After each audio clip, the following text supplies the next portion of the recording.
ओम नमः शिवाय। हर हर महादेव।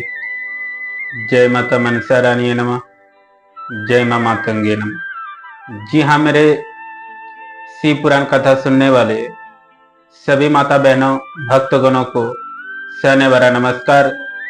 और आज हम आप सभी के बीच मेरे भक्तों देश काल पात्र और दान आदि का विचार का प्रसंग लेकर उपस्थित हुए मेरे भक्तों। तो शिव पुराण कथा स्टार्ट करने से पहले सभी माता बहने भक्तगणों को, शिव भक्तों को हर हर महादेव, जगदम्बा पार्वती माता की, मातंगी माता की, मनसा देवी की, गुरुदेव भगवान की। चलिए मेरे भक्तों, आप सभी विस्तार पूर्वक शिव पुराण कथा श्रवण कीजिए। मेरे भक्तों, ऋषियों ने कहा, समस्त पदार्थ को ज्ञातों में श्रेष्ठ सूतक जी, अब आप क्रमशः देश काल आदि का वर्णन कीजिए। वर्णन करने के लिए कहा जाता है मेरे भक्तों। सूतक जी बोले, महर्षियों, देव यज्ञ आदि कर्मों में अपना शुद्ध गृह समान फल देने वाला होता है, अर्थात अपने घर में किए हुए देव यज्ञ आदि शास्त्रों फलों को सम मात्रा में देने वाले होते हैं। गौशाला का स्थान घर की अपेक्षा 10 गुना फल देता है। जलाशय का तट उसमें भी 10 गुना महत्व रखता है, तथा जहां बेल, तुलसी एवं पीपल वृक्ष का मूल निकट हो, वहां वह स्थान जलाशय के तट से भी 10 गुना फल देने वाला होता है। देवालय के भी उसमें भी 10 गुने महत्व का स्थान जानना चाहिए। देवालय भी 10 गुना महत्व रखता है। तीर्थ भूमि का तट उसमें 10 गुना श्रेष्ठ है। नदी का किनारा उसमें 10 गुना उत्कृष्ट है। तीर्थ नदी का तट और उसमें भी 10 गुना महत्व रखता है। अस्पत गंगा नामक नदियों का तीर्थ गंगा, गोदावरी, कावेरी, ताम्रपंत, सिंधु, सूर्य और नर्मदा, इन 7 नदियों को सप्त गंगा कहा गया है मेरे भक्तों।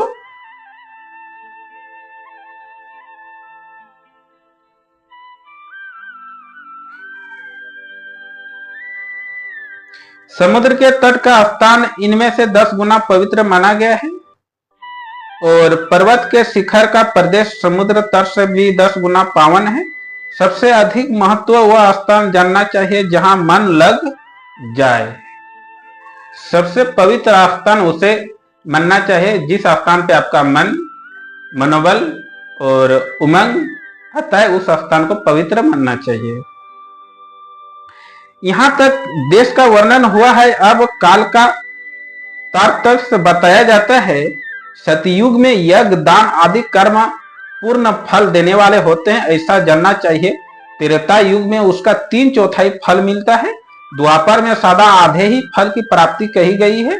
कलयुग में 1/4 ही फल की प्राप्ति समझनी चाहिए, और आधा कलयुग बीतने पर उस 1/4 फल में भी 1/4 कम हो जाता है। शुद्ध अंत करने वाले पुरुष को शुद्ध एवं पवित्र दिन समय फल देने वाले होता है।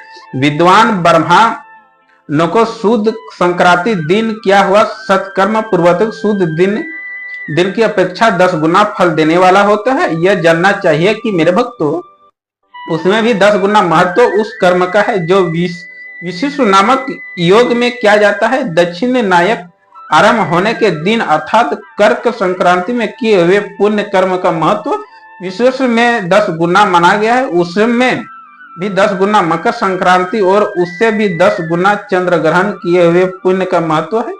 सूर्य ग्रहण समय सबसे उत्तम है, उसमें किए हुए पुण्य कर्म फल चंद्र ग्रहण में भी अधिक है, पूर्ण मात्रा में होता है। इस बात को विज्ञ पुरुष जानते हैं। जगत रूपी सूर्य का राहु रूपी विशेष संयोग होता है, इसलिए सूर्य ग्रहण समय रोग प्रदान करने वाला है। अतः उस विशेष की शांति के लिए उस समय स्नान, दान और जप करना चाहिए मेरे भक्तों। वह काल विषय की शांति के लिए उपयोगी होने के कारण पुण्य दान माना गया है। और जन्म नक्षत्र के दिन तथा वस्त्र की पूर्ति के दिन समय सूर्य ग्रहण समान ही समझा जाता है, परंतु महापुरुष के संगत का काल करोड़ों सूर्य ग्रहण समान पावन है, ऐसा ज्ञानी पुरुष जानते हैं।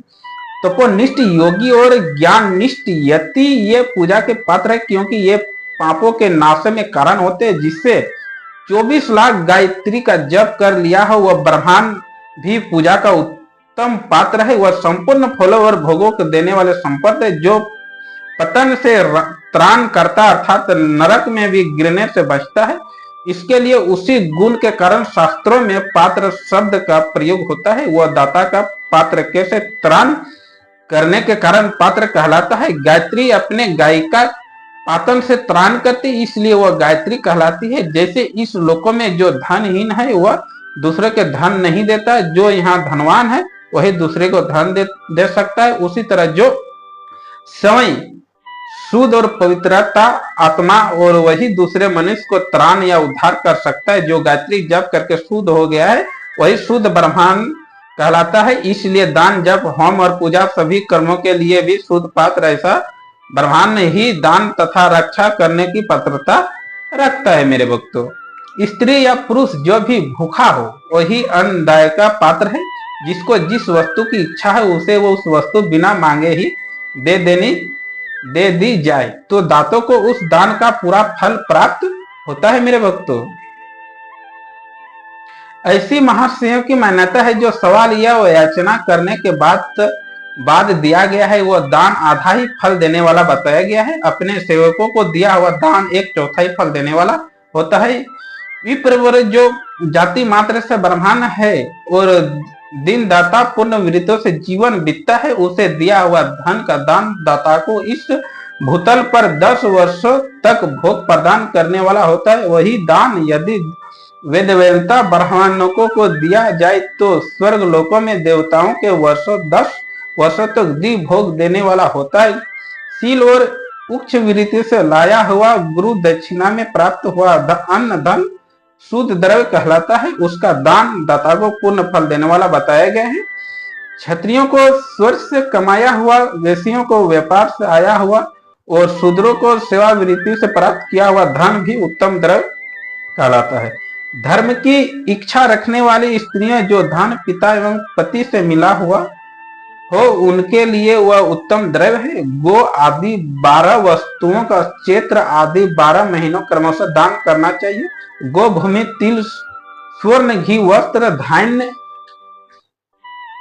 गुड़, चांदी, नमक, कोहड़ा, अन्न कन्या, ये ही 12 वस्तुएं हैं। इनमें गोदान से कायिका, वाचिका और मानसिक पापों का निवारण तथा कायिका आदि पुण्य कर्मों की पुष्टि होती है। ब्रह्मांड भूमि का दान इहलोक परलोक प्रतिष्ठा आश्रय की प्राप्ति करने वाला है। तिलक का दान बल वर्धक एवं मृत्यु निवारक होता है। सूर्यवर्णक दान जठर गिनों को बढ़ने वाला तथा वीरदायक ही घी का दान पुष्टिकारक होता है। वस्त्र का दान वायु की वृद्धि करने वाला है। ऐसा जानना चाहिए कि धान्य का दान अन्न धन की समृद्धि कारण होता है। गुड़ का दान मधुर भोजन की प्राप्ति करने वाला होता है। चांदी की दान से वीर की वृद्धि होती है। लवण का दान षड्रस भोजन की प्राप्ति करता है। सब प्रकार का दान सारी समृद्धि को सिद्धि के लिए होता है।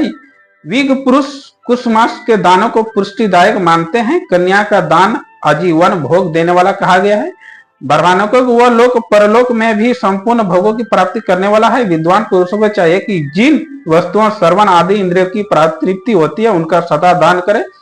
श्रेष्ठ आदि 10 इंद्रियों की जो शब्द आदि 10 विषय है उनका दान किया जाए तो भोगों की प्राप्ति करते हैं। मेरे भक्तों, तथा दिशा आदि इंद्रिय देवताओं को संतुष्ट करते हैं। वेद और शास्त्रों को गुरु मुखों से ग्रहण करके गुरु के उपदेश अथवा स्वयं बोध प्राप्त करके पश्चात जो बुद्धि का यह निश्चय होता है कि कर्मों का फल अवश्य मिलता है, इसी को उच्च कोटि आस्तिका कहते हैं। भाई बंधु अथवा राज के भय से जो आस्तिका बुद्धि या श्रद्धा होती है, कनिष्ठा श्रेणी का आस्तिका है जो सर्वथा दरिद्रता, इसलिए जिसके पास भी सभी वस्तुओं अभाव है वह वाणी अथवा कर्म शरीर द्वारा यजन करे। मंत्र स्रोत और जाप आदि का वाणी द्वारा किया गया है यजन समझना चाहिए तथा तीर्थ यात्रा और व्रत आदि को विद्वान पुरुष शरीर की यजन मानते हैं। जिस किसी भी उपाय से थोड़ा हो या बहुत देवता पर्ण बुद्धि से जो कुछ भी दिया अथवा किया जाए वह दान या सत्कर्म भोग की प्राप्ति करने में समर्थ होता है। तपस्या और दान ये 2 कर्म मनुष्य सदा करने चाहिए तथा ऐसे गृह का दान करना चाहिए, जो अपने वर्ण, चमक दमक या सफाई और गुण सुख सुविधा से सुभीत हो। बुद्धिमान पुरुष देवता की तृप्ति के लिए जो कुछ देते हैं वह अति मात्रा में और सब प्रकार के भोग प्रदान करने वाला होता है। उस दान से विद्वान पुरुष इहलोक और परलोक उत्तम जन्म और सदा सुलभ होने वाला भोग पाता है। ईश्वर पूर्ण बुद्धि से यज्ञ, दान और आदि कर्म करके मनुष्य मोक्ष फल का भागी होता है मेरे भक्तों। तो आज की शिव पुराण कथा में आप सभी को यही मार्गदर्शन दिया गया। नेक्स्ट शिव पुराण कथा अध्याय के भागों में आप सभी को शिव पुराण कथा का श्रवण कराएंगे। तो इस प्रोग्राम में बस इतना ही मेरे भक्तों। जाते जाते एक बार फिर आप सभी माता बहने भक्तगण ओम नमः शिवाय, हर हर महादेव, जगदम्बा पार्वती माता की, मातंगी माता की, मनसा देवी की। एक बार आप सभी कमेंट बॉक्स में ओम नमः शिवाय का नाम अवश्य लिखे मेरे भक्तों, ताकि आपके शरीर में जितने भी नेगेटिव ऊर्जा का वास हो, ताकि आप एक बार अपने हाथों से ओम नमः शिवाय कमेंट बॉक्स में लिखेंगे, ताकि आपके शरीर में जितने भी गंदगी विचार आते हैं वह विचार नष्ट होकर शुद्धि हो जाते हैं मेरे भक्तों। तो मेरे भक्तों मिलते हैं नेक्स्ट शिव पुराण कथाओं में। इस प्रोग्राम में इजाजत दीजिए। ओम नमः शिवाय।